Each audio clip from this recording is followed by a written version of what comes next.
नमस्कार, माझं नाव पुष्पा आहे. दिव्यांग एकता लक्ष चॅनलमध्ये आपलं स्वागत आहे.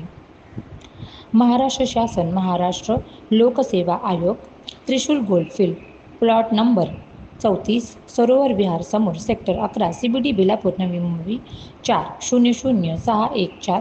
Mobile number 0226938590. Email ID contact-secretary@mpsc.government.in. Website description बॉक्समध्ये दिली आहे. प्रसिद्धीपत्रक. विषय दिव्यांग उमेदवाराकरिता वैश्विक ओळखपत्राच्या अंमलबजावणीबाबत.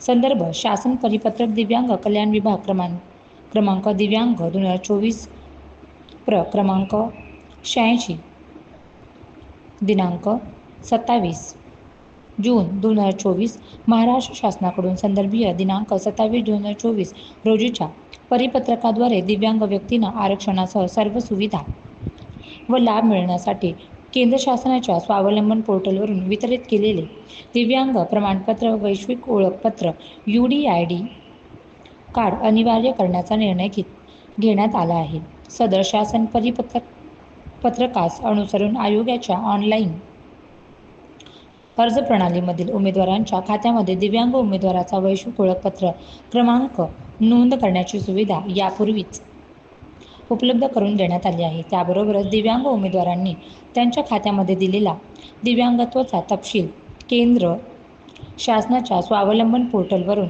विधिग्राह्य व्हॅलिडेट करून घेण्याची सुविधा उपलब्ध करून देण्यात येत आहे.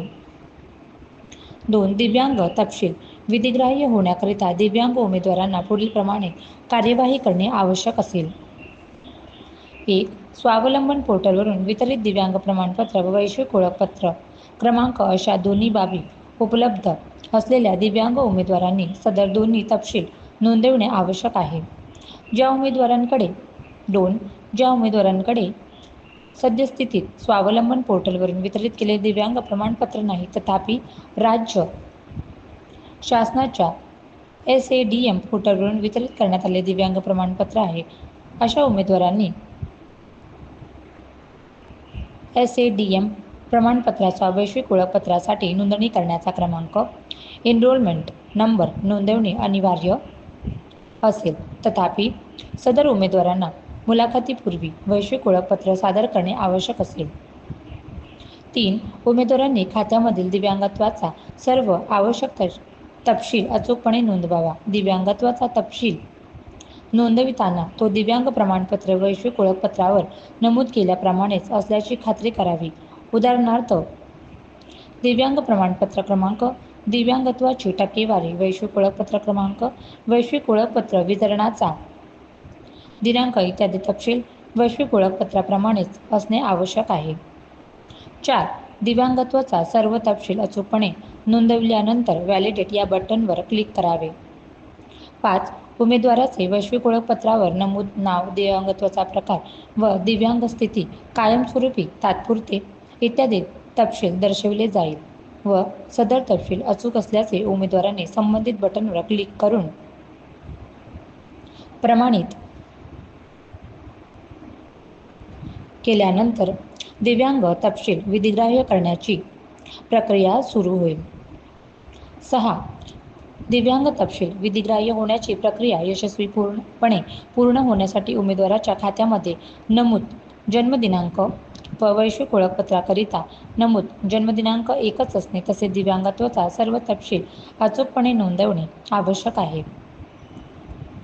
3. दिव्यांग तपशील विधिग्राह्य असल्याशिवाय दिव्यांग उमेदवारांना कोणत्याही जाहिरातीस अनुसरून अर्ज सादर करता येणार नाही. 4. दिव्यांग उमेदवार त्यांच्या खात्यामध्ये नोंदवलेला दिव्यांग तपशील केव्हाही विधिग्राह्य करू शकत असला तरी ऐनवेळी होणारी गैरसोय टाळण्यासाठी आवाहन करण्यात येते की सर्व दिव्यांग उमेदवारांनी शक्य तितक्या लवकर दिव्यांग तपशील विधिग्राह्य करण्याची प्रक्रिया पूर्ण करावी. 5. दिनांक 1 मे 2025 पासून प्रसिद्ध होणाऱ्या सर्व पदभरतीच्या जाहिरातीस अनुसरून वरीलप्रमाणे तपशील असल्याशिवाय दिव्यांग उमेदवारांना अर्ज सादर करता येणार नाही. सहसचिव, माहिती तंत्रज्ञान, महाराष्ट्र लोकसेवा आयोग. धन्यवाद.